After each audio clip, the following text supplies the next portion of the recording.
Welcome to today's panel dedicated to hydrogen. I'm Alexandra Jolet, the Director of Monetization at the Transition Accelerator, and I'm happy to see so many of you gathered today to discuss visions for hydrogen in a net zero future. This panel is part of the Transition Accelerator's Pathway to Net Zero webinar series. The Transition Accelerator is a charity dedicated to empowering and guiding decision makers towards net zero emissions. We provide decision makers with the tools and knowledge they need to unlock a sustainable future for Canada. The TA is a pan-Canadian organization carrying out work that will impact the lives of people and communities from coast to coast, on treaty lands, on unceded territories. I am myself joining from the Mingaha traditional territory on peace and friendship treaties territory. At the Transition Accelerator, we acknowledge that climate change is endangering Indigenous lives and livelihood, and we are committed to supporting and actively engaging Indigenous leadership on the path to net zero. With this Pathways to Net Zero webinar series, we bring you engaging, thought-provoking experts for conversations concerning net zero solutions and how they can be applied by governments, industry, and investors to achieve Canada's climate, economic, and social goals. Today's panel is entitled Thinking Ahead, the Way Forward for Hydrogen in Canada. I'm happy to welcome today's panelists and moderator to enlighten us about what the hydrogen economy in the net zero future could look like, or what should look like even. While hydrogen is widely seen as an essential part of a net zero future, we are still debating what it might look like in Canada and worldwide in the upcoming years. So I'm delighted to have with us today 3 Canadian hydrogen experts with varied expertise and background, and also the head of the German office of the World Energy Council, who will be able to share valuable insights with what's happening beyond our borders. Today's moderator is David Lazel. He's an emeritus professor at the University of Calgary, where he leads the Canadian Energy System Analysis Research, so called CSER initially. He is also a research director and the Energy Systems Architect for the Transition Accelerator. His research uses techno-economic and environmental modeling tools to identify credible, compelling, and capable pathways from transitioning Canada's energy systems to net zero greenhouse gas emissions by mid-century. In the Transition Accelerator, his work has focused on the importance of developing a fuel hydrogen economy in Canada. So thanks, David, and our 4 invited experts that are going to be introduced later for joining us today. David, I'll let you take it away. Thank you very much, Alexandra. So while I normally am in Calgary, Alberta, it's a week before Christmas, and I happen to be in Kingston, Ontario now. That this is the traditional unceded lands of the Anishinaabe and the Haudenosaunee nations, and I'm really grateful to be able to live, learn, and play on these lands. 7 years ago, at the Paris Climate Change Conference, Canada, the United States, and dozens of other nations committed to net zero greenhouse gas emissions by mid-century. That decision recognized the failure of the climate change policies and programs in Canada in particular over the previous 15 to 20 years, where the focus was on small incremental reductions in emissions with no clear vision as to what was really needed to address the climate change challenge. The commitment to net zero emissions shone a light on the fact that in Canada, 45% of our greenhouse gas emissions come from the distributed combustion of 4 energy carriers: gasoline, diesel, jet fuel, and natural gas. The emissions from these energy carriers come out of the tailpipes of our vehicles, as well as the chimneys of our homes and factories. And moreover, an additional 25% of Canada's greenhouse gas emissions are associated with the recovery and the production of those carbon-intense energy carriers. So clearly there is a need to replace our carbon-intense energy carriers with ones that produce no greenhouse gas emissions when they are consumed. This is not a very long list of alternatives, but they include electricity, of course, as a very important energy carrier, hydrogen and its derivatives like ammonia, and biofuels. But all of these energy carriers must be produced with very low or no greenhouse gas emissions themselves. Now, the panel today that we brought together is focused on hydrogen as a zero-emission energy carrier. And we have 4 superb panelists that I'll introduce to you in a minute.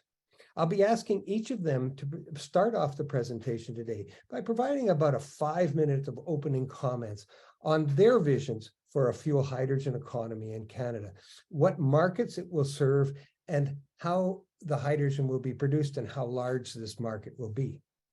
Now, in the case of our European panelist, Myra, and who's going to be starting our presentation today, we have asked her to shed a light on the global hydrogen market and the emerging market around the world and the strategies that are being used worldwide.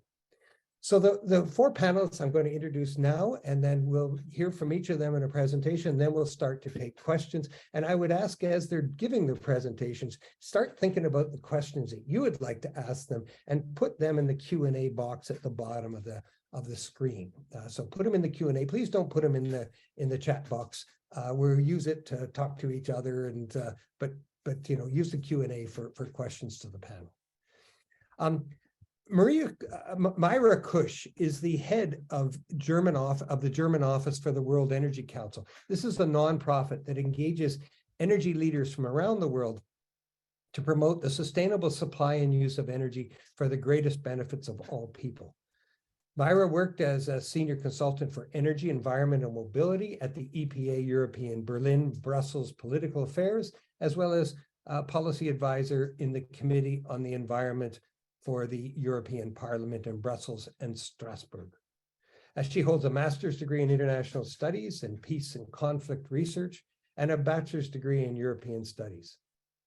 Myra is co-author of the book, The Role of Liquefied Petroleum Gases and Bio-LPG in the Energy Transition, and that book was published in 2020. The second panelist who's going to be presenting to us is Dr. Bruno Poulet. He's the professor of chemistry and the NSERC Tier 1 Canada Research Chair on green hydrogen production at the Université de Québec Trois-Rivières, where he's deputy director of their Institute for Hydrogen Research. He's also an adjunct professor in renewable energy at the Norwegian University of Science and Technology. He's president of the Green Hydrogen Division of the International Association for Hydrogen Energy, and it's a member, and he's a member of the United Nations Council of Engineers for the Energy Transition, and also president of the Green Hydrogen Division of the International Association for Hydrogen Energy. And what I'd like to know, Bruno, is what you do in your spare time with all of those roles. So that would be very interesting. Elisa Obermann is the executive director of Marine Resources Canada, where she works to facilitate technology innovation in the sector by advocating for supportive policies, identifying international business development opportunities, and enhancing the capability of the local supply chain. Elisa has also designed and led numerous engagement and outreach activities to grow knowledge and support for marine renewable energy development. Elisa holds a Bachelor of Arts degree in English and a Master's in Public Administration from Dalhousie University. And last but not least, Greg Caldwell is a director of utility hydrogen strategy at ATCO Gas. This is a regulated natural gas utility of ATCO, an Alberta-based diversified global corporation with operations across the energy sector and many other businesses. Greg is a registered professional engineer and chartered professional accountant, exploring opportunities for the production and use of low or zero emission hydrogen in Canada. He is currently participating on national and international committees with the Canadian Gas Association. He also serves as the Canada Chair of the International Gas Union's Research, Development and Innovation Committee, as well as the Energy Transition Advisory Committee, which advises the City of Edmonton on methods to implement their community energy strategy. Now, what I would like to do is to begin. I will ask Myra if she can share her screen if you'd like, and unmute yourself, and we'll just go through the four panelists. Thank you very much. Myra. Yes, thank you, David, also for the kind introduction. I hope it's not too loud. It's already night over here in Berlin, and people are rather in a Christmas mood, so I'm not really sure what's going on, but if the background noise is too loud, please let me know. I'm head of office at the World Energy Council Germany, which is a German member committee of the World Energy Council, and we try to seek to bring a more global perspective into the respective national debates. And this is what I'll try to do today as well. In my opening statement, I will therefore rather than showing a vision, I will more focus on giving an overview of what's basically going on in the world, what's going on with regard to a global hydrogen market. And as mentioned, I brought 2 slides and will try to share my screen. Please let me know if it works. Can you see my slides? Yeah, okay, perfect. So 2 years ago, we did an initial study on international hydrogen strategies, where we analyzed which countries had already published a government strategy regarding hydrogen use or hydrogen production, and in the end to derive global trends and conclusions for a potential global market. And yeah, back in 2020, we came to the conclusion that roughly 20 countries had published their hydrogen strategy. And this is something which you can actually see in this slide. I would really wanted to show it because I think it's a tremendous development which we have seen within the last 2 years, because ever since April 2020, we've seen a real boom of hydrogen strategies all over the world. Well, up to this point, we count roughly 30 strategies with regard to hydrogen use and hydrogen production. Among them, of course, Canada in 2020 as well. What we also see is that the hydrogen activities are really spread all over the world. So it's not really a European phenomenon or a North American one, but really spread all over the world. And this is something you can actually also see on this map. We have different colors indicating different levels of hydrogen activities. But I think what you can really see is that it's a phenomenon that is spread all over the world. Of course, the activities differ depending on the region, depending on the countries. But what we found was that the motives behind these strategies were often very similar. And among those is the achievement of climate targets, for example, the reduction of greenhouse gas emissions, or also the diversification of the energy supply, but also economic growth, for example, via creating new jobs or via exporting hydrogen. Then also with regard to the current energy crisis, which we see all over the world, I guess, governments also consider hydrogen an important pillar of their energy sector strategies. Because, well, it can contribute to energy security on the one hand by decreasing dependency on fossil fuels, which is especially important for Germany, but we can also talk about that later. So hydrogen really offers the possibility to replace fossil fuels in end-use applications, but also by shifting from fossil fuels to renewable hydrogen. That is something that many governments in Europe, but I think also all over the world see. And I think that is also one of the reasons why we see all these hydrogen discussions, not just in Canada, but really all over the world. When analyzing target sectors, the strategies we analyzed should usually identify 2 sectors as the main target sectors, and that is usually transport and that is usually industry. Transport is actually the one sector that, that is named in all strategies we analyzed. But with a different regional focus. So for example, in many European plans, there's a certain focus on sectors or areas of the sector that are hard to abate, hard to electrify, for example, the heavy transport or also the aviation. When looking to other parts of the world, for example, in Asia, there's also a focus on the use in passenger cars, which we don't see in Europe, at least not that much. Then besides transport, industry, as already mentioned, is one of the sectors where hydrogen is supposed to be used in the future, especially the chemical sector and the refineries, especially also in countries with a strong industrial basis and with a strong need to cut carbon emissions. And then there's also a very controversial discussion around the use of hydrogen in the heating sector, at least in Europe. In other countries or in other parts of the world, it's more accepted to use hydrogen in the heating sector, for example, in Asia, for example, by using small fuel cells. In Germany, that's a different question, but we can also talk about that later. So finally, and to round up my little intro, on the question of how the hydrogen is to be produced, we also see different answers and different strategies. In the short to medium term, many countries consider the use of different types or different colors of hydrogen. For example, in Germany, but also in Canada, gray hydrogen from fossil fuels is already being used. And also the use of blue hydrogen, which is, well, fossil-based hydrogen using carbon capture and storage, is also named part of the solution in many strategies. And then also other countries, for example, like France, also focus on the use of hydrogen based on nuclear, which is pink hydrogen or yellow, depending on which system you're using.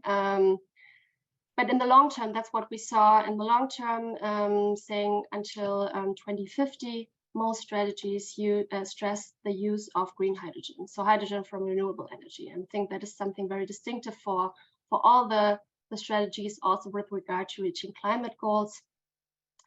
But summing up, that then coming back also to the initial question, on a global level, the plans or the vision for a hydrogen economy differ very much depending on the region, depending on your goals, but also depending on the national or regional circumstances. So it's really hard to answer this question, yeah, on a general level. But I think, yeah, we're here to have a good discussion. So I will stop here, and of course I'll be happy to answer any questions regarding anything I just presented later. Thank you. Thank you, Myra. Bruno. Yeah, let me share my screen. Can you all see that? Yeah, good. Okay, so thank you very much for inviting me to talk today. And so I'm going to be very direct and blunt in terms of hydrogen. So I've been actually working on it for the past 20 years or so, and what we're saying now, it's actually quite unusual, and one should not think that hydrogen is the silver bullet to our energy crisis, or in terms also the decarbonization. So we need to really try to be pragmatic in our approach. For me, the low-hanging fruit at present is to really decarbonize the sectors which are very hard to electrify, where the electron does not make sense. Okay, so I always talk about the steel industry and all those heavy industry where, you know, hydrogen makes sense, and also some of the industries where hydrogen has been produced for so many years as well as a byproduct of processes. So there's something really that we need to really aim at, and the overall thing here is to decarbonize. Okay, this is what we should be aiming at. 2050, this is our target. We should really have 100% decarbonization worldwide. Okay, and this is actually pretty much I would say ambitious. Okay, in terms of hydrogen in Canada, for sure we have experience, you know, over many years. We have, you know, in terms of hydrogen technology, we've had the likes of the big companies like fuel cells and also electrolyzer companies, and, you know, the Strutt family have been around for, you know, more than a century, and we have experience in this. Now, to really try to fulfill and try to get, you know, these millions of tons of hydrogen into this industry, we need also to think at ways to make it available, you know, and you know, as we know, heard different type of colors of hydrogen. You know, I'm not a big fan of colors, quite frankly, but, you know, for me, hydrogen is hydrogen. You know, we need to find ways to make the system which are really, I would say, much more efficient, and, you know, I would say less costly. And at present, I'm working on the area of electrolyzers. You know, at present, you know, they're quite expensive, you know, and we need to improve on the efficiency, you know, for producing this hydrogen. To add to this, you know, if we want to produce this green hydrogen, we need also this green electron. Okay, so I'm talking here about the electrically produced hydrogen, not via biomass, but we need to actually have access to this green electron. So how are we going to do this?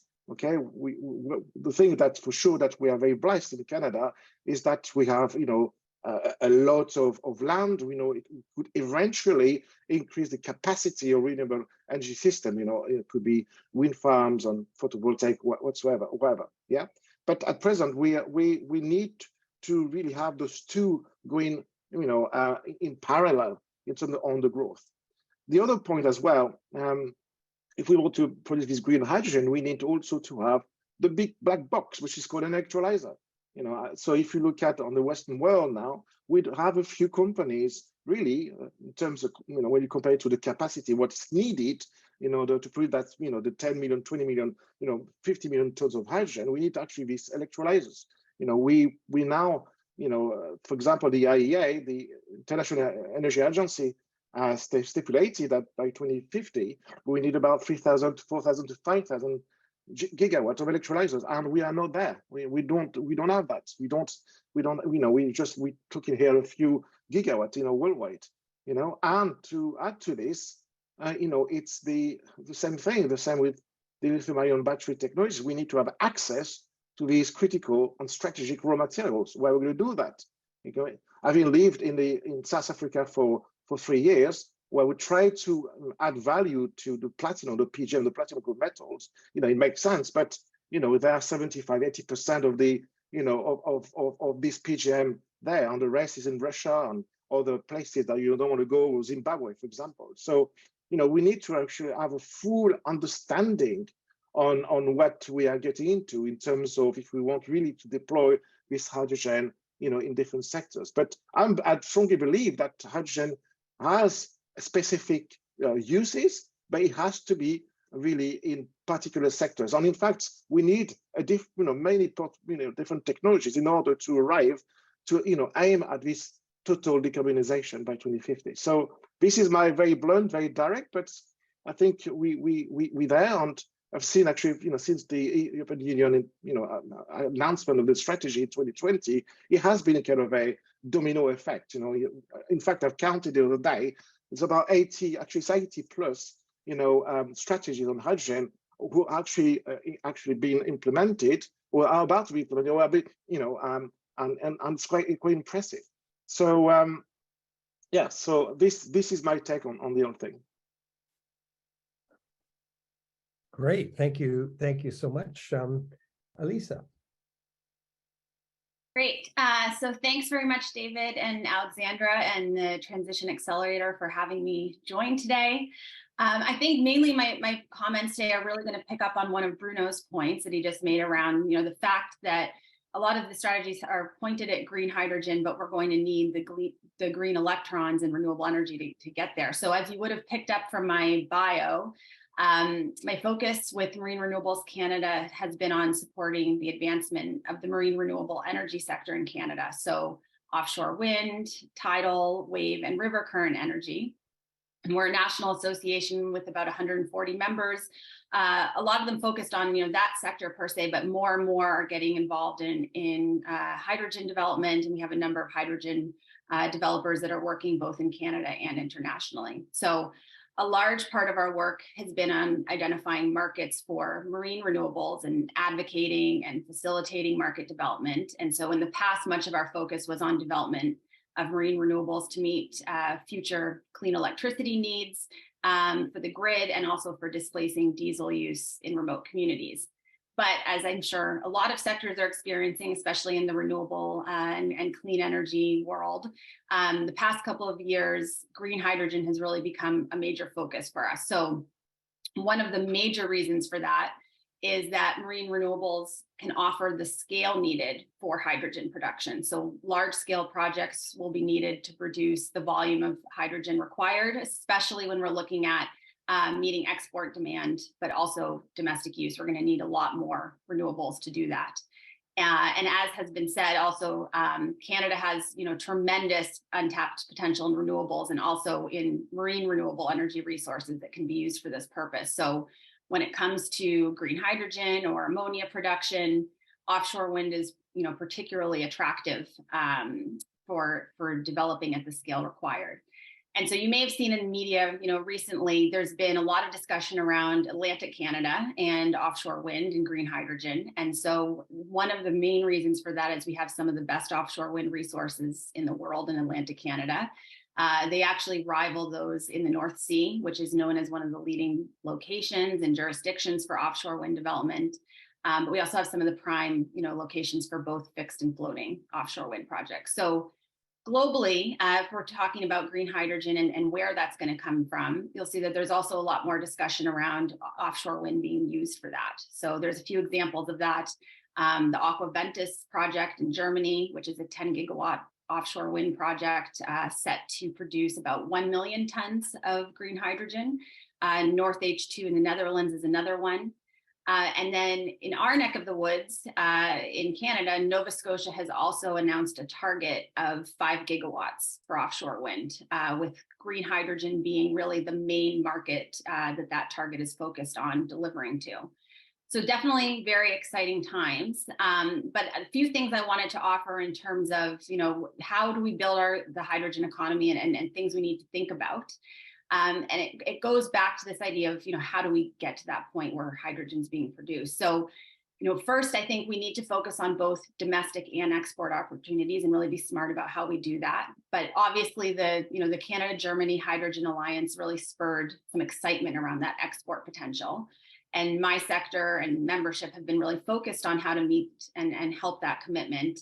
But we know, there's a number of things and hurdles we have to get through to get to that point. So it's obviously going to be in high demand when we talk about green hydrogen, but to produce that fuel for both domestic and export needs, we're going to need a lot more focus on developing the feedstock, so renewables.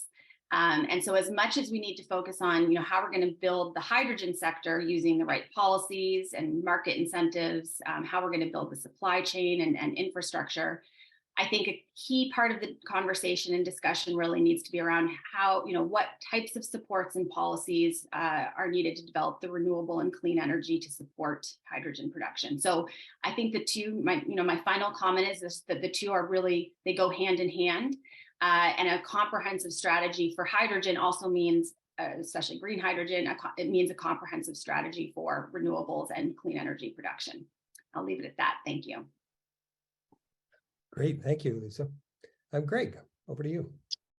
Yeah, thanks a lot, David. I'm just going to share my screen here and just give me a thumbs up when you can see my first slide. Great. So I just want to thank everyone for joining. I know it's a Monday morning or maybe afternoon for some folks that aren't in our time zone, but a Monday morning, and it's just really nice to see all the people on the call. So really quick, and this is my only corporate slide, but the reason I show it is I work for ATCO, and ATCO is not just a pipeline company. We're an energy company, we are a structures company, and an energy storage and logistics company. So when I talk about hydrogen here, I just want to be very clear that I'm speaking for ATCO and I'm speaking for the broader ATCO, not just the pipeline side of our business. Because it may come across as I'm very pro hydrogen, shockingly, because I'm on this webinar. But the point being that we see a place, and I know someone talked about it, earlier, I think it was Bruno that said, there's some really hard to decarbonize sectors, and I would suggest heat is really hard to decarbonize. So I'm just going to talk to you briefly about what that looks like in Alberta and why hydrogen could make a lot of sense. So the first thing, I'm in Edmonton this morning. It's minus 23 here. I mentioned it to my panelists earlier. It's cold, but it's not peak design cold. Our peak design day here is minus 37 actually. So we are going to deliver today, and you see 50 gigawatts on the bottom left of the slide here.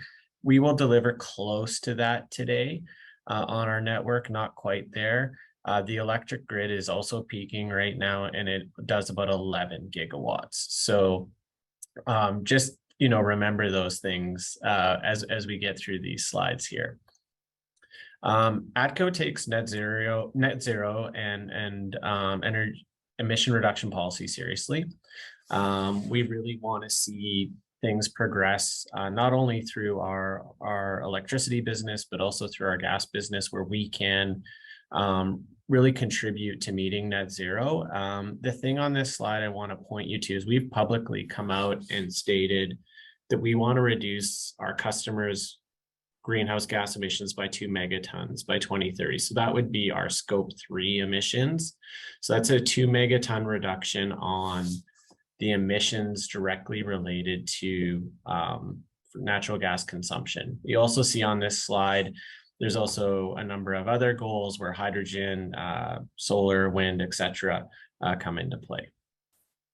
So our first project is our Fort Saskatchewan Hydrogen Blending Project. We kicked that off in October of this year. And this is our first project in Canada, to be clear. We also have a number of hydrogen projects in Australia. I just wanted to show it here. I know I'm going to try and stick to my 5 minutes, but I'll just say kicked it off in October. We've started with a 5% blending limit and hoping to go higher in the future. At the same location as that blending project, and when I say same location where we're actually doing the blending, we have an operating center, and our staff are going to work out of that operating center. We're just doing some final changes to the building, and it'll be the first 100% pure hydrogen heated building in Canada, and also a place where you can come and see appliance demonstrations, and even companies can test their own products, because obviously we'll have blended and pure hydrogen streams in that place. I just want to kind of finish up of like, well, why heat? I know I think it was Maria said, like, hydrogen for heat is depending on where you are, even in Germany, may not be something that everyone agrees on. So when you look in Alberta about how we use energy, remember I said on a peak day we deliver around 50 gigawatts, and that's what you see here. There's still another 50 gigawatts delivered by NGTL, which is TransCanada or TC Energy. Some of you may know them as. And when you look at, we call them the 4 C's here. So cost, capacity, carbon, and coincidence. So let's start with coincidence. When it gets really cold here, renewable energy sources, wind, solar, hydro, they do the opposite of peaking. They just don't work very well during those periods. We can capture carbon through the production of hydrogen. And so we can keep the carbon emissions quite low from replacing natural gas with hydrogen. And then cost. I mean, electricity today in Alberta is around 20 cents kilowatt hour. This is delivered if you're on a contract. If you're not on a contract, it's even higher.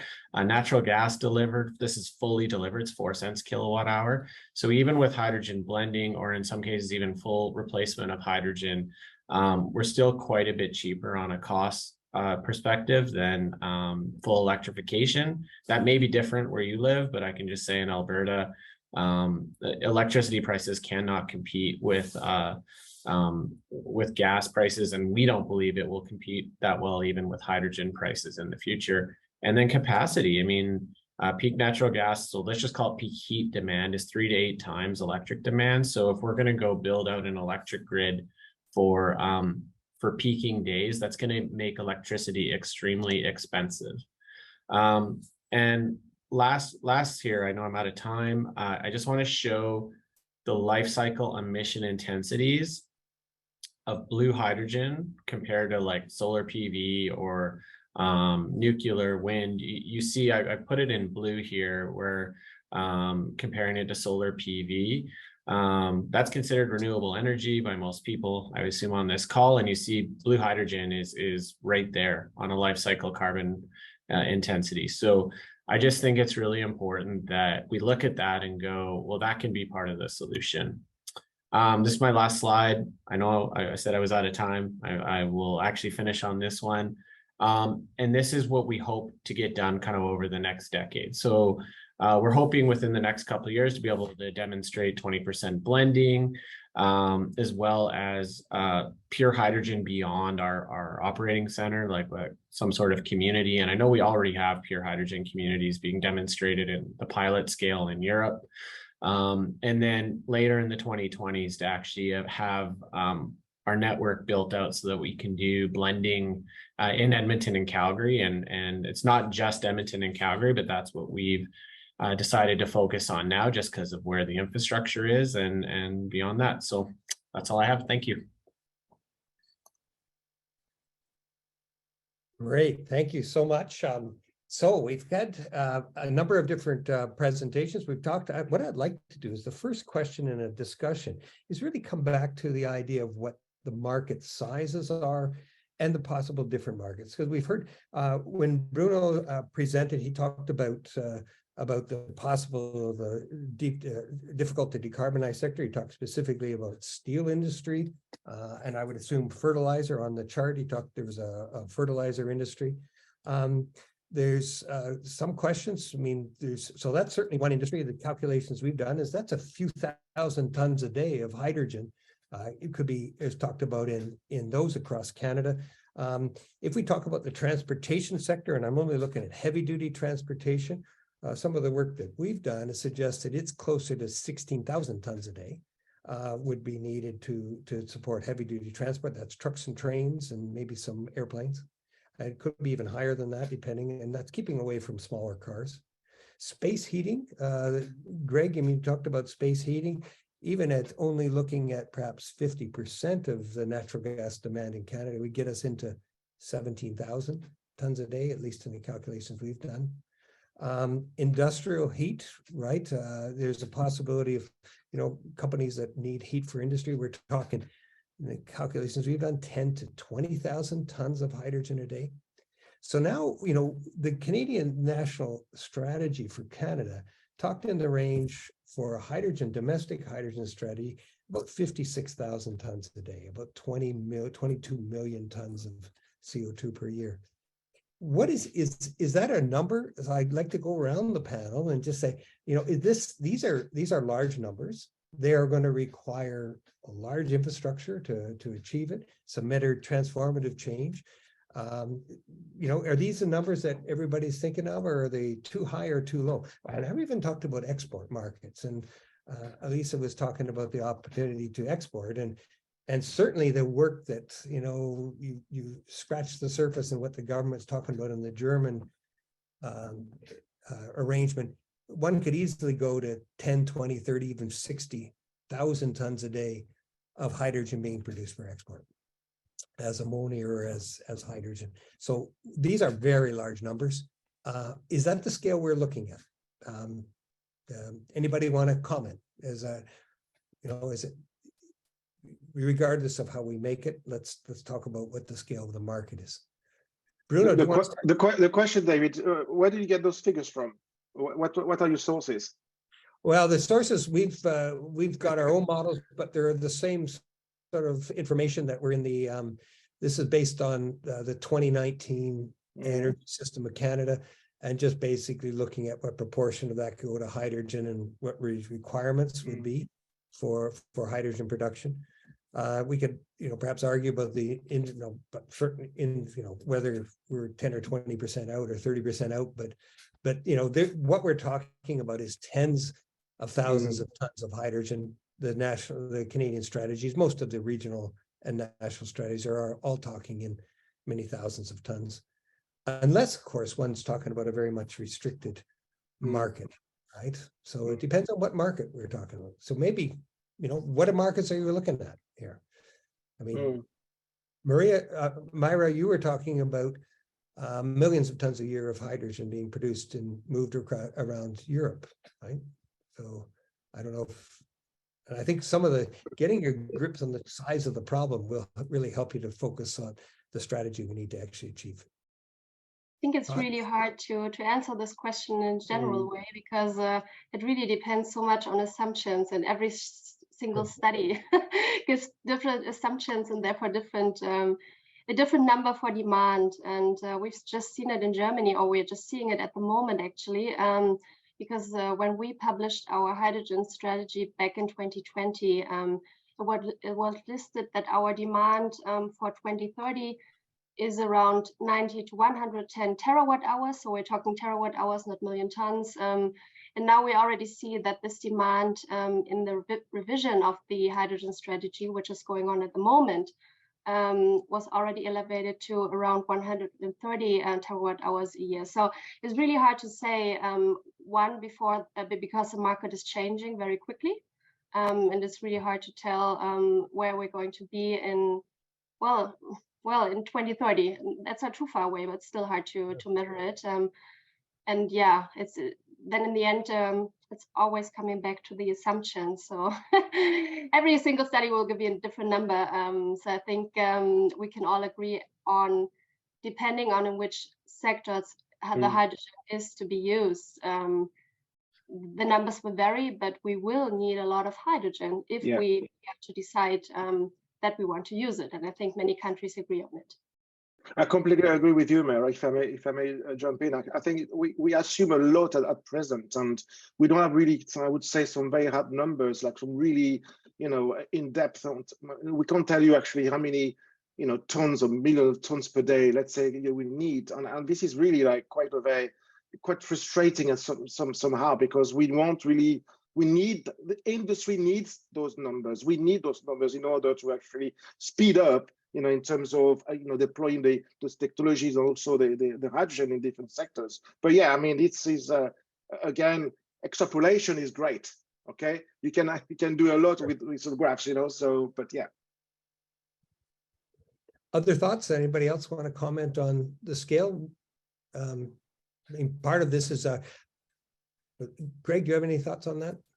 On just what scale? Yeah, I mean, for us, it's very easy to figure out what the scale will be, but the question is actually how quickly will we build out what I kind of threw out there in my opening comments. I mean, as you know, David, in the Alberta market specifically, that we actually use more, just so everyone knows, and I didn't have time to get into it, we use more gas in Alberta today to produce hydrogen for industrial use than we use to heat buildings. So it's a pretty incredible number. So like the hydrogen will be there. I'm not too worried about that. It's more, will it result in an emission reduction? Like, will it be done in a way that is low carbon, and will it be affordable? I'm not too worried about what are the demands, to be honest. But that's specific to our geography. Obviously, it's very different if you live in a different province or country potentially. I'll let Eliza, if she wanted to jump in as well. Yeah, I would say, I mean, for our membership in the companies I work with right now, I wouldn't say there's a definite like number that we're looking at in terms of demand, but it's more so targets that are being developed by different governments and what their strategies are. And I think what we see is it really depends on different jurisdictions' strategies for electrification, which sectors are going to electrify versus potentially using hydrogen. I think that will drive a lot of it. And my personal opinion on it would be that we really need to look at those hard to electrify sectors first. And I think that's what a lot of governments are doing when it comes to green hydrogen. But I think that's what will really set the pace for, where the demand goes, is electrification versus hydrogen, but also obviously energy efficiency measures as well. Looking to the industry now, they really, in fact, we need a lot of takers. We need actually that demand in order to really create, that supply. And this is what we need now. Okay, so if I talk to, again, ammonia manufacturers or fertilizer manufacturers, they say we're ready. We want that hydrogen. We want to actually make us process greener, etc., etc. So this is, for me, it's the most important really step towards that full-on hydrogen, in other sectors. Maybe let's follow up on that. I mean, you were talking, Bruno, about green hydrogen production and needing to get electrolysis costs down. There's been a lot of reports of the last year or so in the literature about transformative changes in electrolysis, not only in the efficiency of the electrolysis process, but also in the cost of the electrolyzers. Can you maybe summarize, or others as well, of what sort of, what's the current costs now? What do you see the costs coming to? And then, as I think everyone knows, is a key part of this is the cost of the electricity that goes. For every 1 cent a kilowatt hour, right now it adds about 50 cents a kilogram to the cost of electricity, of the cost of hydrogen. And so obviously, in order to make this work, you not only need low-cost electrolyzers, we need low-cost electricity. Absolutely. Could you comment on where we're at now? What are the targets you see? Yeah. And what do you think we? Absolutely, yes. I mean, in terms of you looking at OPEX on production also of this hydrogen, and most of it comes from the high cost comes from the electrons really at present. So, but you know, there's the electrolyzer at present is you're looking around, you know, 1.4 to 1.7 million Canadian or US dollars actually per megawatt. Okay, this is a lot. This is a lot. Okay, so you do your math, the 20 megawatts actually electrolyzer in Bécancour, it's a lot of money. Okay, so we, you know, okay, yes, you produce your 3,000 tons per year of your green hydrogen, but again, if you want to actually increase the capacity to 200 megawatts, then you look at big numbers. So what we're trying to do actually in this electrolyzer business, in fact, I was chairing this business, this Berlin electrolyzer conference last week with many industry. We're all talking the same language here. We need to reduce the cost of materials. We need to cut the cost of the system altogether, and really moving away from those expensive raw materials. You know, I mean, for example, iridium, which is used in a low temperature electrolyzer, it's called the PEM water electrolyzer.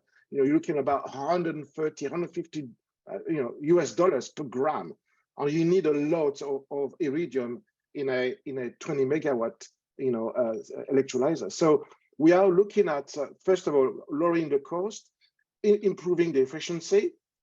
Obviously, you know, that at the moment we're looking at about 50 kilowatt hour per kilogram of hydrogen produced. We need to actually improve that.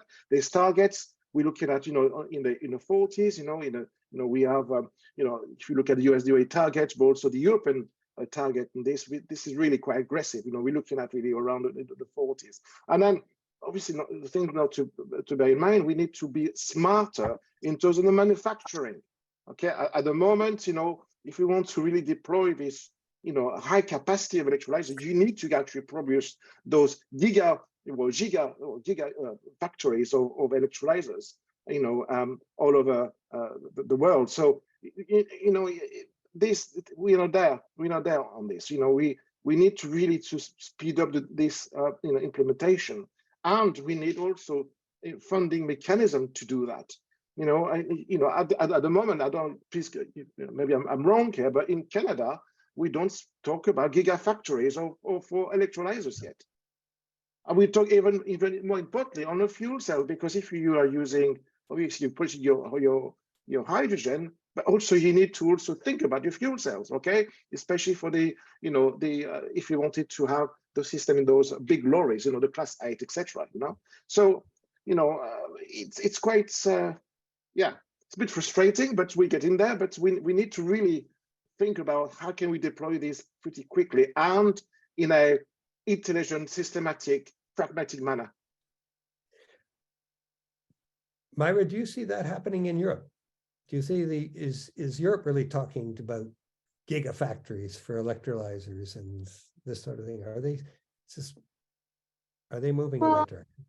There's a lot of talk about scaling up, of course, like everywhere, because we have a huge demand already, or at least that's what we see for the near or medium future. And then, of course, especially with many European countries having a very strong focus on the production of green hydrogen, there's a big discussion going on about how to scale up, what do we need for the market ramp up. But of course, we see similar restrictions in Europe, as Bruno just said. I mean, our energy prices have gone through the roof this year, and this goes especially for electricity. So of course, in the end, it's a business model, right? We need to make green hydrogen and electrolyzers competitive. And I'm not even talking about scarce materials. I'm really just talking about electricity. And then, of course, in Germany, in Europe, we've also seen super high natural gas prices. So it's not just a problem for electricity. It's a general problem, in general. And what I found very interesting in the beginning of this year was usually blue hydrogen, gray hydrogen, even if we don't like to name these colors, that's often easiest to talk about. So hydrogen from fossil fuels using CCS, for example, has always been less expensive than green hydrogen. But at the beginning of the year and following the big war in Ukraine, for the first time ever, we've seen that the the green hydrogen produced by electrolysis was cheaper than actually the one produced by fossil fuels. That is something that I found very interesting. So nothing is really set in stone. That's what I'm trying to say. So it's really depending on global developments. And this is where we come in. So it might change quickly. Of course, there was sort of a momentarily development, and then these numbers have changed by now again.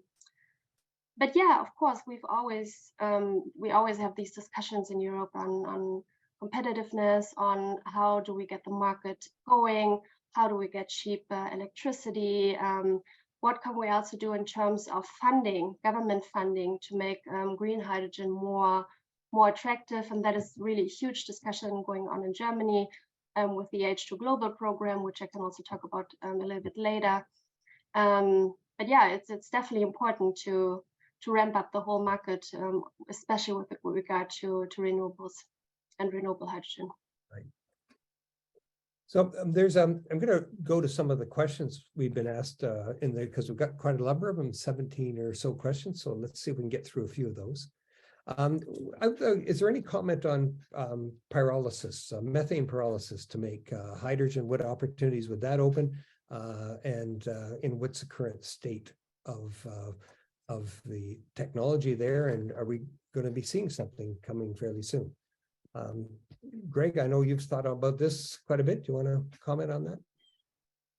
Yeah, I'll just speak from our vantage point. I mean, obviously, I'm not a researcher, so I don't want to claim to be an expert in the technology, but I've probably visited at least 5 different companies that have some version of methane pyrolysis, and I'd say 4 of the 5 are very close to commercial. The 5th actually is commercial already, so like it exists and it works. It's all about optimizing the process for, I mean, you either optimize it for hydrogen or carbon. It depends on what you're doing. I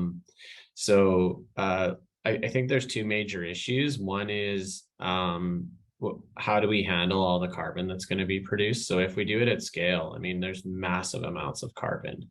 I would actually compare it to the carbon, and it's a different type of carbon, but the carbon produced from the coal industry when they're producing electricity, which is widely known as fly ash. I mean, unlike fly ash, this carbon is pure and without all the contaminants that you see from fly ash. But there's going to be a huge amount, and how are we going to use it?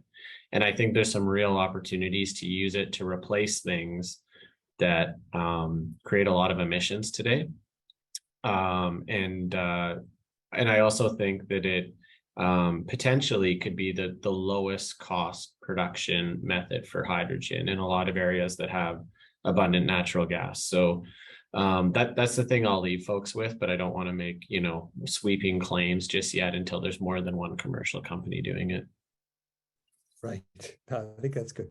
Myra, do you have any thoughts on this or on anything on this one? Well, maybe on pyrolysis in general.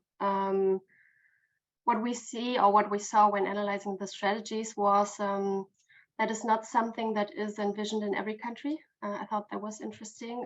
So it's more focused on several countries. For example, in Germany, it's being considered. Also in Russia, for example. So I think as many, or as all the technologies, it's part of the solution, or it can be part of the solution. So we shouldn't really leave it out in the beginning, because we always have the discussion about what color or what properties should the hydrogen produced have. But yeah, in the end, it can be part of the solution, and at least some countries are considering producing it. But it's not really the majority, I would say.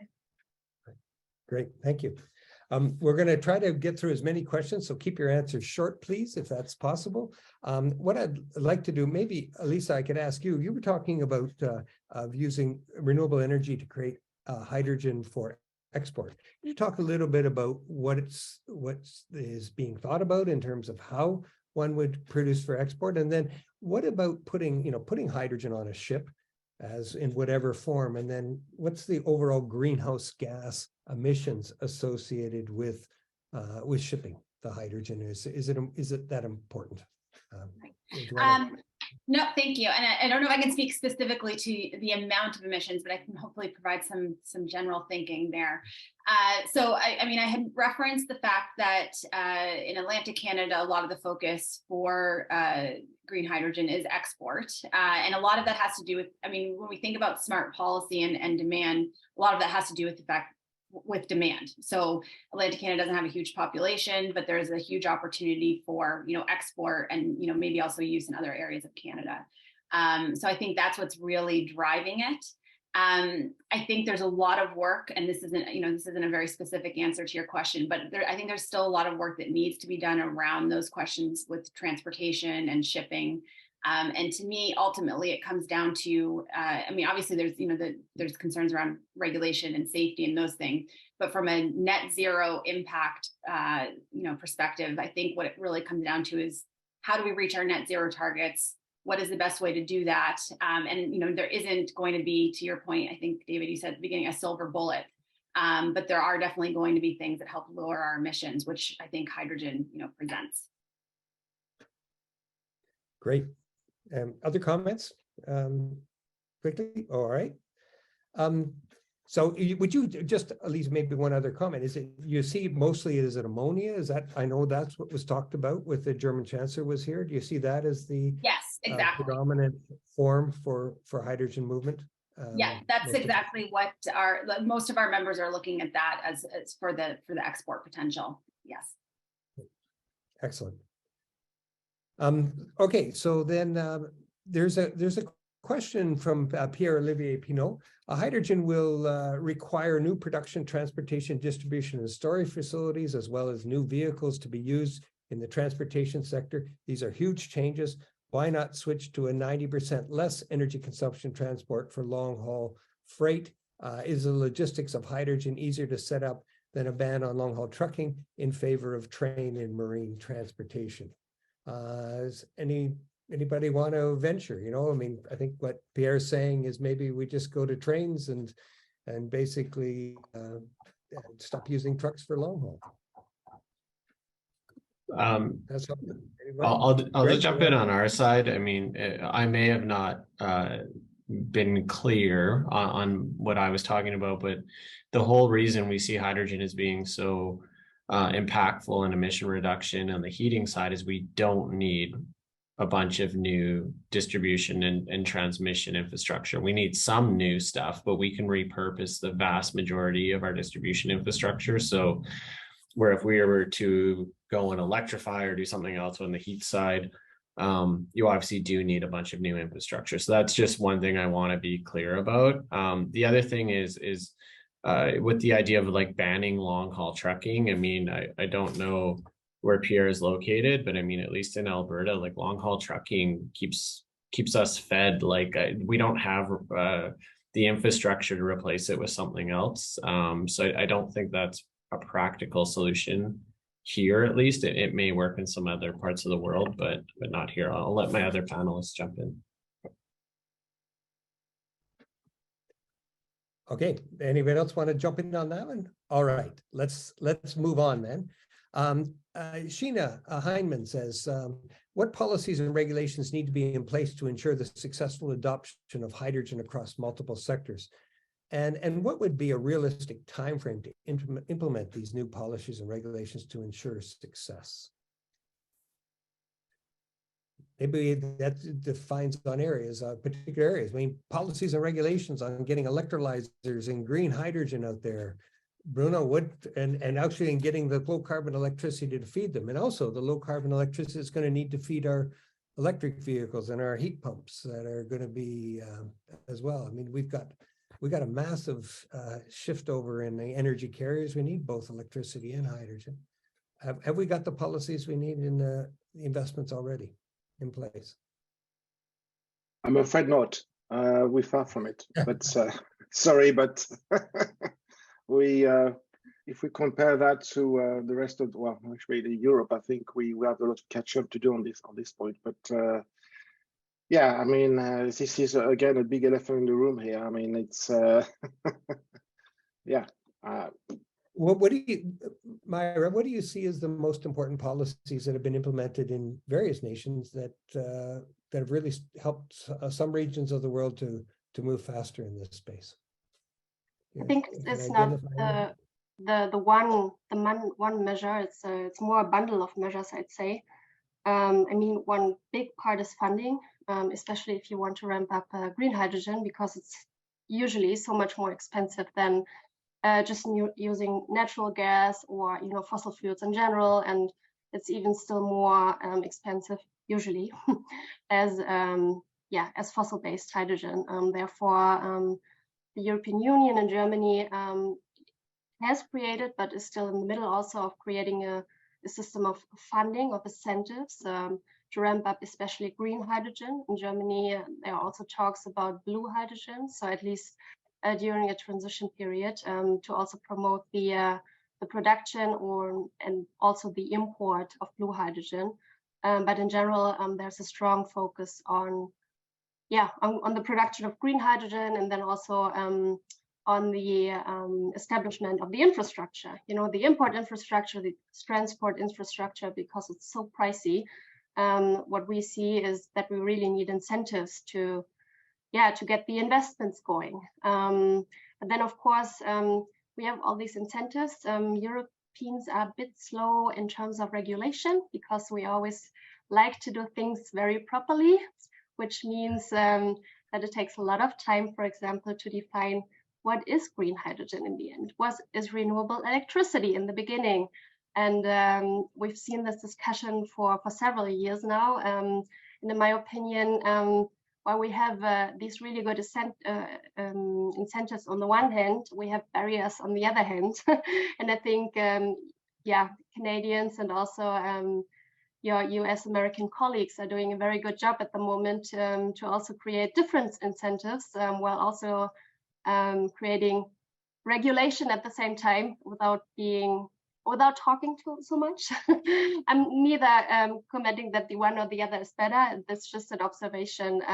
But I think in general, what is very important is funding. What is very important is incentivized infrastructure, but then also certification standards, common standards for safety, common standards for defining the properties of the hydrogen, especially when we look to hydrogen trade, hydrogen imports and exports. We really need to know what we're talking about. What is meant when you talk clean hydrogen? What is meant when you talk green hydrogen? I think that is something that we need, at least to some extent, on an international level. Right. Okay. I think this one's more targeted at you, Greg. Is what upgrades and changes are required to transport hydrogen through an existing natural gas infrastructure? Sure. First answer is it depends on the pressure. So if I talk specifically to distribution lines, so those are the lines that go by your home or businesses, I can speak to our system. In general, if you're doing a blend of hydrogen, and I'm going to oversimplify, but almost no changes. If you want to go to pure hydrogen, then obviously you need new appliances. For starters, you need new meters on the buildings, and there's a bunch of work that needs to be done just to ensure that the existing house piping and stuff like that is safe. But generally, the pressures that are involved are so low that if you're not leaking natural gas, you will not leak hydrogen in those buildings. But really the broad answer, and again, we could talk hours about this question, but the broad answer is the vast majority of infrastructure can be repurposed, and that's been shown in multiple projects. Okay, Bruno, do you have a thought on that, or? No, I was actually going to add to Greg. I don't know in terms of infrastructure, in terms of the materials in Canada, what is it made of? Do you know actually what kind of grade of materials you're using for the existing infrastructure? Well, about 75% of our system's plastic. The rest is steel. So okay. There is actually a nice project actually in the east coast of England called High Deploy. Have you heard of it? They're actually using plastic pipeline in order to actually, prove the concept. And yeah, that's yeah. And when you say about 20%, is it 20% is? I mean, it's. I heard some figures about between 8% to 10% being actually the max. Is that? No, you can go higher than 10%. I mean, there's Okay. also been projects in even in England that have demonstrated 20% with no impact. If we're talking, the limiting factor is not the infrastructure, it's the appliances and keeping the appliances within the WABI index that they're designed for. Yeah. Okay. Sure. Yeah. So there's a Hugh Evans has a question here is what investment or scale of build will it take for hydrogen to be produced and used at net zero in the full cycle of use? So is there any thoughts in here? I mean, one of the benefits, I guess, of green hydrogen, you can do it at different scales, right? Because you can make a smaller amount or a large amount of hydrogen. One of the challenges, I suppose, with blue hydrogen is that it tends to be large scale to get the economics right for carbon capture and storage. But is there, what about for pipelining hydrogen and moving around? What scale do you need for this? And I mean, obviously in export, we're talking about very large scales that will go on a ship, but we're presumably producing it close to the tidewaters so you can move it, right? With your marine energy. Can I take a shot at this one, David? So I think we already kind of have the answer to that if you see how the hydrogen networks have built out around the world that exist. And the answer is industrial scale. And that's why the whole hydrogen hub or hydrogen node that have been set up in whether it's Canada or the United Kingdom or Germany, that's what is needed to get going.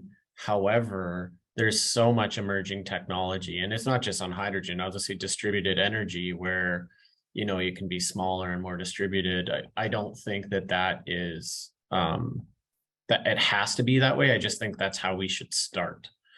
So I'll leave it there and let my other panelists jump in. Any other comment on that one? Okay, we'll go on. Last week we had an announcement of a breakthrough in nuclear fusion was that going to make all of this mute and we'll just have really cheap electricity? It sounds like 1968 when they're saying, the nuclear power is going to be free electricity. So the thoughts are, what is the announcement on nuclear fusion? Is that going to be a game changer in this space? Probably not. Well, I mean, how soon? What's the projection for when? I mean, it was pretty exciting. Right? I'm way out of my lane. I'm way out of my lane. I was hoping someone with the term doctor in front of their name would jump in here, but I was gonna just say when we discovered nuclear fusion, it was 1938, and we didn't even have the first commercial scale plant until 1953. So we've got a lot of time, and even if we have unlimited free electricity, just the scale of the challenge that we talked about, there's a reason we use gas and liquid fuels for things we just don't have enough copper even to electrify everything. Let's just be honest with ourselves. So absolutely. I'll let someone else jump in. I'm talking too much. Well, I'll just jump in just to comment on it. It's just, I mean, my feeling is that if we've learned anything at this point in terms of diversifying our electricity mix and also, the pitfalls that can happen when we put too many of our eggs in one basket, it would be that we really need all of the different clean energy and renewable sources. So I'll just leave it at that. I mean, I think that's still really what's driving a lot of the market at this point as well. Yes, I think you're right, actually. I think we need to really look at all proposed solutions, but we have to also bear in mind, if this is actually one of the possible solutions, it won't be implemented overnight, and there's a problem, it's just, it would take maybe another, I don't know, I'm just speculating, another 50 years until this is actually proven, it's been actually shown, it can be deployed, but we need to find solutions now. And that's a challenge. It's now we need. In fact, it was yesterday we had to find solutions to what's going on now, and we need to. I think it's great news, and it's great. It's great that's been announced, and you know, I mean, it's been many people have been working on this area. From I mean, in fact, the US has been working all along. I mean, they still have had programs on this anyway. They never shut it down, and somehow, you know, there was. It's getting. We have really limited time, and this time here is really crucial because that will determine really the next, basically the next 100, 200, 300 years really. And yeah, so I don't want to be pessimistic. I'm trying to say it's just we need to find solution now that should be implemented now and having the right tools to do so. Yeah. No, that sounds good. So we have a question from Julian Otis Lapriere. If costs go down with total adoption, is there an early mover disadvantage in the hydrogen industry? And then how are project funders assessing their costs? Do we see companies holding back because they don't want to be on the bleeding edge? They want to be on the leading edge, but not the bleeding edge for cost things. Are thoughts of those who've looked at some of the markets here? Is there a worry about being an early mover and having a disadvantage? Or is there some areas where maybe you don't have that? Yeah. So our organization is building a number of different looking at building a number of different hydrogen production facilities. And what I will say is more concerning than being first or choosing a technology that may be surpassed by innovation is actually the policy uncertainty. That is much more concerning to us than, you know, picking the wrong type of autothermal reformer for the product. Like, I would say that is not a huge issue. It's what if you go build something based on a policy framework that you think is going to be in place for the next 20 years and then it's not. You know, there's an election or a change in policy, and we've seen that in Canada. We've seen where new governments get elected and then, you know, cap and trade gets thrown out, for example, in Ontario. So I think that's a much more concerning than the actual technology side. Yes, spot on, Greg. Sorry. So speaking of that, I mean, how important, or is one of the previous questions, one of the questions that we've skipped by a bit is, of all of the various policies, how important is carbon taxes on moving in this direction? What about fuel standards? What about, you know, I mean, what are the levers that government needs to put in? And we need to have some confidence on with, if, say, we have a change in our federal government or provincial governments that result in a shift from, you know, in climate policies. Which ones do we need to be, which ones are the most important in order to maintain the investment and address the problem that you identified, Greg? Thoughts, Myra, what do you see when you look around the world on this? Do you see this policy uncertainty and which are the set of government policies, carbon taxes, et cetera, that might be sort of indicative of the jurisdictions that are making the most progress? I mean, carbon taxes in general are super important for the competitiveness of electricity, like renewable electricity in general, but then also renewable hydrogen, because well, the more pricey fossil fuels get, the more competitive, obviously, the renewable hydrogen and renewables in general get. But of course, in Europe, we also see a big uncertainty with regard to regulation, with regard to missing regulation, basically. And of course, there's a lot going on. I think we shouldn't underestimate the whole development, especially when we're talking about standards, safety standards, for example. So there is already a certain amount of safety standards which can be applied, but with regard, for example, to certification, and that is really a very dominant discussion in Europe, because companies active in the field of hydrogen would like to certify their produced hydrogen according to well, EU regulation. And if there isn't, well, at this point, we're all waiting for a delegated act by the European Commission, which is which is stating what exactly is renewable hydrogen and how we're able to, in the end, certify that produced hydrogen according to these standards. And especially in our membership, or in our membership base, we're having this discussion on a very regular basis, that companies say, we want to go ahead, we want to produce hydrogen, we want to move forward, but we are waiting the legislation. And yeah, that has been a process for a couple of years now, to be honest. So I really hope that we will finally see the end of this discussion very soon. Yes, yes. Here's an interesting question, is that how are we ensuring that a green hydrogen build-out isn't delaying our transition to off coal on our grids, especially in Atlantic Canada? Nova Scotia has announced that it will generate 5 gigawatts of wind for green hydrogen. Wouldn't a better use of that wind would be to take coal off the grid? So, Elisa, this sounds to be targeted. Yeah, I'll take it. I mean, I think the wisest thing to do, and just, thinking about exactly that, like, how do we meet those coal reduction targets also, or GHG emission reductions, is looking at that offshore wind target as potentially serving both. So yes, green hydrogen, but we can't just ignore the fact that it's also producing clean electricity that could go to the grid.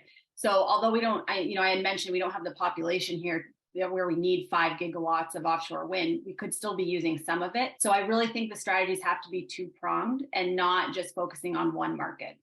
And agree, like it should definitely not delay how we phase out coal in the region. We have to be looking at all solutions for that. Yeah,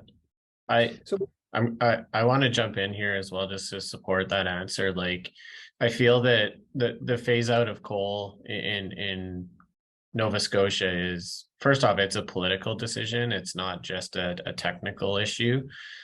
Secondly, wind is intermittent. You can't build a grid, an electric grid around 5 gigawatts of wind that may or may not work, and when you need it. So coal provides base load, wind doesn't. You can't compare them. You can't say, oh, just build wind and you're good to go. Like, it won't work. So you need to replace base load with base load. And so your options are nuclear or natural gas. Like, those are your options. So I just feel that, what they're doing in Nova Scotia makes a lot of sense, because they can actually put the energy to work in the form of hydrogen. Yep, that's great. Someone just said electricity storage, and I just want to jump in and say, like, again, on the utility scale, that's completely not practical. Yep, it's just the sheer scale of the cost of the storage. What are the panelists' thoughts on using onboard hydrogen production units to decarbonize existing internal combustion engine vehicles as an interim hybrid solution on the road to a net zero world, and using the same technology for fuel cell electric vehicles like the Mirai? Bruno, I think you put your hand up to answer this. Yeah, I mean, this is actually something that's been trialed and tested. Early 2000, I think, in Europe, with some projects looking at reforming, instead of reforming and using hydrogen into. But yeah, I mean, that's again, I haven't done any,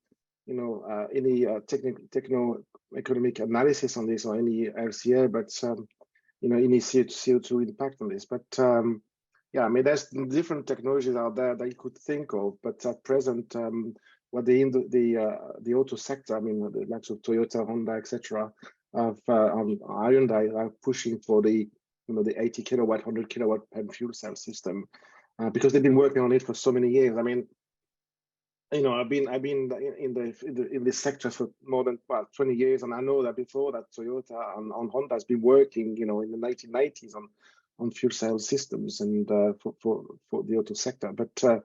Yeah, it's again. The question was about onboard electrolysis. Oh, okay. Yes. Okay. Is it along onboard hydrogen production? Presumably electrolysis. Presumably that's using the electricity from the engine. So you're burning gasoline, making electricity or diesel, making hydrogen, and then putting the hydrogen in. It seems that we got an issue there in terms of it's rather complicated, I must say. I mean, but having on board electricity systems I mean, first of all, don't forget which technology you'll be using. People actually, I remember there was a project on using high temperature systems for the auto sector. Again, onboard production of hydrogen, etc. But I don't know, but Karen, yeah. I was going to say, Dave, I think, and for folks that aren't familiar, you can look up Hydra Energy. Like they're doing something similar to that. They aren't generating the hydrogen on board, but they are blending it with existing diesel engines, and for a pretty significant reduction in not only particulate emissions, but CO2 emissions. And I think that that's a great example of how we can start the process and build up the chicken and egg issue of production and consumption. It's no different than blending for utilities, where it's getting an emission reduction, but it's not going the full way until you can really do it all. So I just think like something like that makes a ton of sense. It has to be cost. It has to be actually quite cheap as a system, yes. to work really, because agreed. Okay, so let me just look at a couple more here.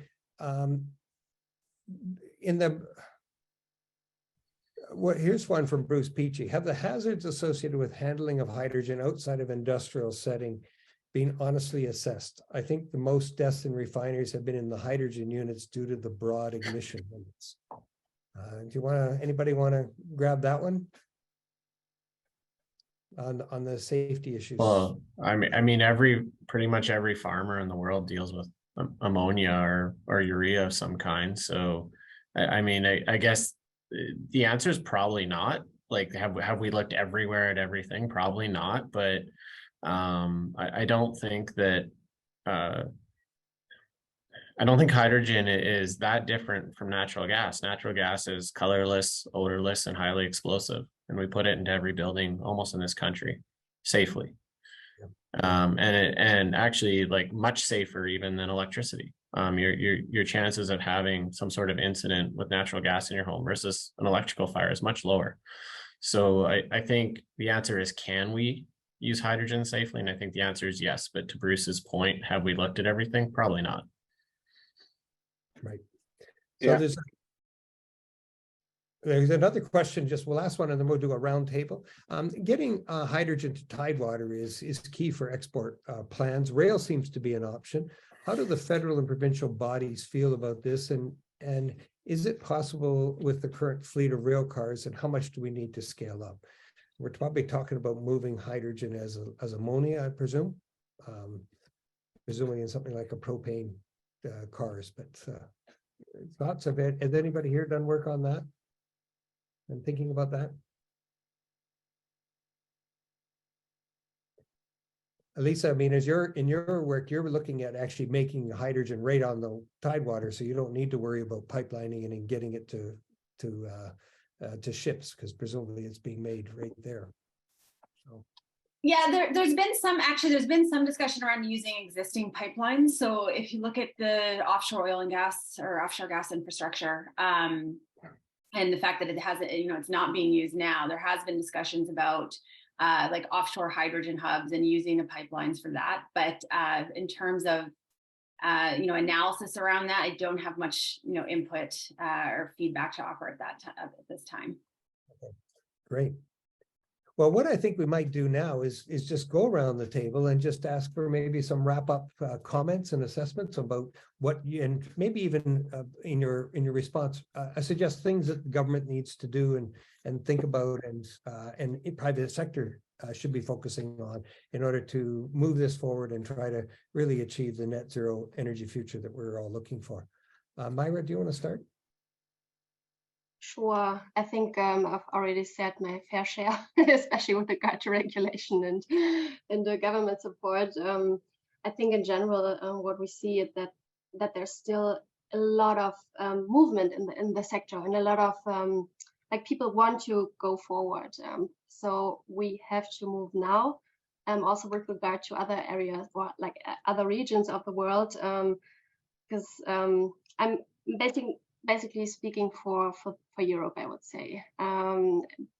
But yeah, as mentioned before, I mean, I don't want to repeat everything I've said before, but I see a lot of movement all around the world, also with regard to making green hydrogen more competitive. So what I think is what we really need is to move forward and to get going and to really scale up the projects, to also implement the infrastructure. And then I think we're already on a good way, but we have to act now. I think that is what I would like to stress in the end. Thank you. Bruno. So yeah, our main objective is to decarbonize, and we have to do that very quickly. So we need to be open to, a portfolio of other technologies, green technologies, and hydrogen is part of them. We need to also to think about really trying to increase the capacity of renewables in line with also the capacity of electrolyzer systems. We need to target those really hard to decarbonize sectors. Obviously, this for me are very important. And then something to bear in mind is that we need to have a really a closer look on these critical and strategic minerals, not only for the hydrogen fuel cell R&D, supply chain, but also in like the likes of copper, for example, that we need a lot of copper. That where we're going to get it from, and this is something that we should really focus on. And recycling, and recycling. Right. Exactly. Yeah. Alisa. I think maybe just to build off a few things that have been said throughout, but the fact that we know we're going to need some really solid policies and funding and incentives, to support green hydrogen and ammonia production, and for both domestic and export use. But I would comment that it's not just the new policies that need to be created. We really need to take a serious look at existing legislation and policies, and not just for green hydrogen, but also for how all of these green and renewable projects are going to be developed. My experience in a number of them in our sector has been that they take a long time. And often the existing legislation in place isn't even, it wasn't developed to support renewables. So a lot of times you're facing an issue where, the tendency is to look at these projects that are green and supposed to help with net zero as being potentially more negative than positive.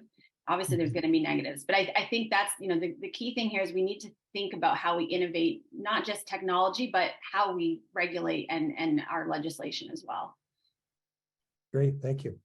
Greg, last word. I know we're pretty much out of time, but I'll just say to the panelists, I think that I agree with what they're saying. And yeah, I mean, legislation's a challenge, but there's also just general leadership in this space. Like who's going to lead in Canada in this space?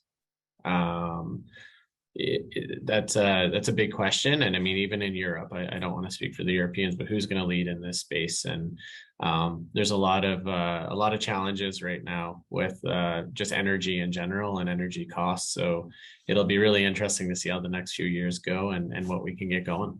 So with that, I'd like to thank all the panelists very much. And I'd like to thank the organizer, Alexandra. Thank you for your help and support in putting this together. And I think there's another one of these webinars that'll be announced in January that'll come out, that there'll be some announcements about it again in the new year. So very happy holidays to everyone who's on the call. And thank you for joining us today. Thank you, panel. Thanks. Thank you very much indeed. Thanks. Thank you. Merry Christmas. Happy New Year. Merry Christmas. Bye-bye. Bye.